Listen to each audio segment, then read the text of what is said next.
A very good morning and welcome back to Havana Media. My name is Boniface Awino and as usual I'm going to be your host for today. Just a quick reminder that if you are meeting for the first time, please don't forget to take a minute to go down there, click the subscribe button. You can also like, share, drop me a comment in the comment section. Tell me what you think and where you're watching this video from. And it's also good to tell me which country. If you're within the country, tell me which county. And if you're outside the country, it's good to tell me which country are you watching this video from. Now, I've got something that I want to say here concerning William Samoei Ruto and this issue of contribution in churches. Back then in 2023, was it 2024 if I'm not wrong?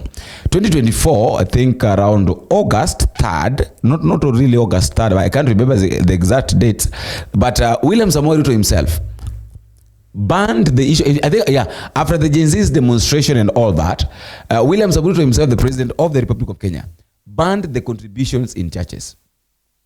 If I'm not wrong. And this is what he said. Officer or public servant shall participate in public contributions or Harambe going forward.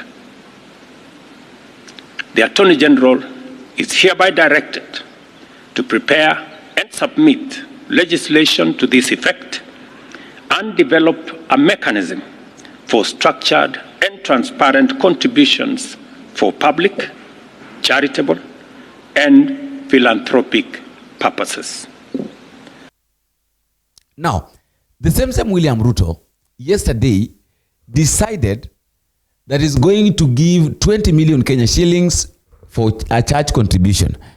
Now, that one is for Harambe. And now, what I was asking myself, that Ruto is telling us that he's contributing 20 million. That is from his own pocket, 20 million. And then after that, he's going to talk to his few of his friends. They'll again give 100 million. I am a product of giving to God.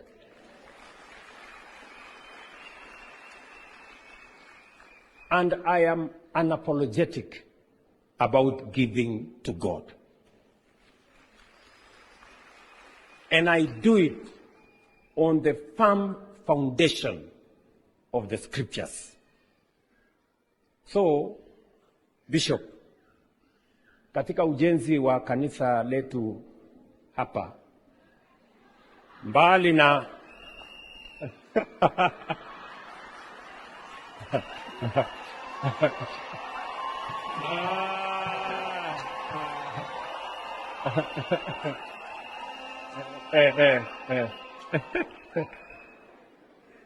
mbali na ile yote tumesema, mbali na kupatiana title deed, mbali na kusema wanajeshi wasimame kando, mbali na kutengeneza barabara, si ndio?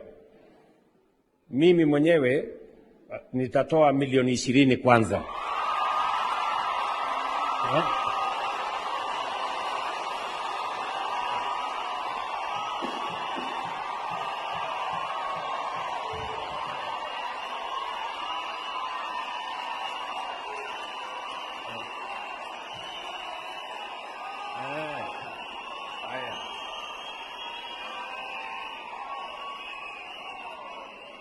Ndio.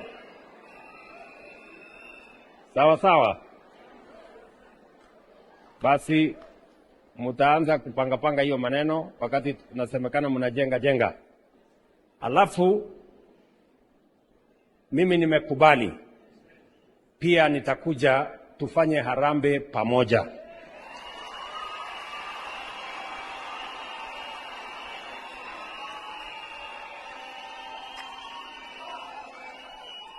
Sawa, Jesus winner. Na hiyo Harambe, nataka mnisikize vizuri. Si ndio? Nataka mnisikize vizuri.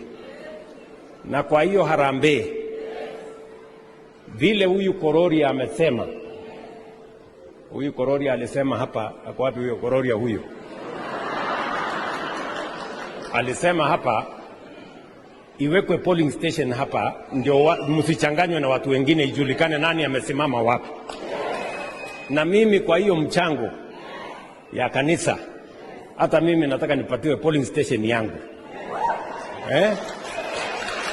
Nipangane, ndio? niende nipangane mimi na marafiki zangu. Nasikia Bishop? Niende nipangane mimi na marafiki zangu, tutafute milioni 100 tulete.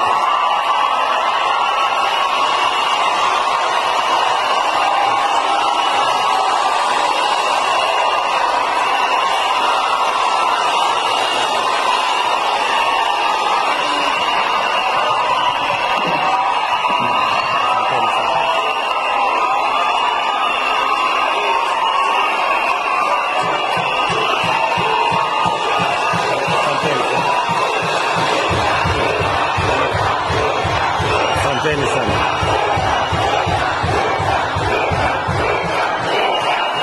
Asanteni. Asanteni.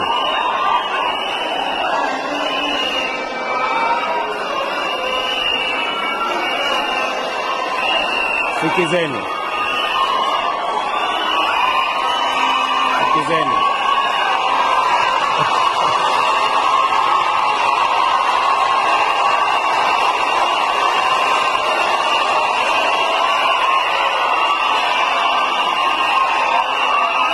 Asanteni sana.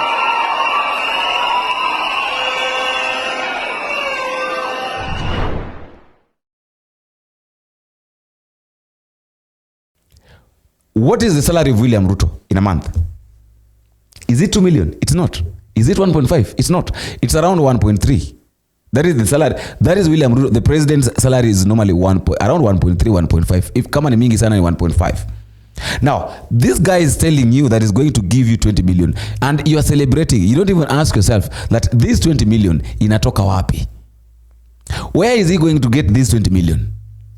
Now, the moment William Ruto is saying that he's going to contribute 20 million, 100 million Kenya shillings, and then these church members are celebrating, they are forgetting that the moment they're celebrating, the SHA is not working. They are the ones that will be getting sick, will get sick and then go to the hospital. After going to the hospital, they'll be told to register for SHA. Now, new funding model is not working. Children are suffering. People are suffering outside. No projects are being done. And then you are celebrating. At the end of the day, you are the same people who will start complaining that William Ruto is not working. It's not working, yet you are the people who accepted to receive his 20 million Kenya shillings. You don't see that. I really don't, sometimes I normally ask myself that, where did we go wrong? Like, where did all this mess start from? Because we don't see things the way they're supposed to be seen. And this mentality of these church leaders accepting these politicians into their churches, and then these politicians dash the money the way they want, simply because they feel like, and I love what, I don't know which pastor was this, leave it on Bishop Lai, because Bishop Lai did a very good job. There's one of the pastors, I don't know whether it's Apostle Nganga, one of the pastors said that I don't need your money. If you're coming to my church, I think it's Pastor Nganga, that if you're coming to my church, you come to my church, sit down like others. I don't need your contribution. Kama ni kutoa sadaka, toa sadaka kama watu wengine. Don't give me 20 million, 20. Sadaka, kama unataka kutoa 1,000, toa 1,000. If you want to give 2,000, give 2,000. Like others. That is the stand. Just do the normal thing. Like I think also Ole Sapit talked about it. Ole Sapit said that one of the major things, and I support that one of the major things that has really affected our churches and this our Kenya is these pastors that that gives politicians platforms. Of course, when a politician is given a platform, what he'll do or what he'll say is all about politics. Give a politician a platform and tell a politician to preach. The only person that I saw was trying to preach was I think Ketu Waruguru. Yeah, Ketu Waruguru. At least Ketu Waruguru understands more of the spiritual things than these others. So that is one of the things that is really affecting these church leaders. Can we just style up like others? Can we just stand firm and say that church, as a church, will stand firm, will stand for the truth, and the truth is no politician is allowed to be given a platform to talk about politics, and then they give us blood money, this money that we are accepting, this money that these church leaders are accepting. They're forgetting that this money is taken from people's deaths. People are dying because of this money. And then now you accept this money to build your own churches. You want to build your churches for your own gain, simply because a president have really decided to offer it. Surely, where are we heading as a country? Is there one of the days that we'll just sit down and say that now enough is enough? Will there be a day that we'll just say that we don't need these politicians in our churches? If other pastors are doing it, if other pastors are rejecting, if Bishop Lai is talking about a thief and the thief is sitting down there, why can't these others also open their eyes and say that, and just do what is known as teamwork and say that we will not accept this?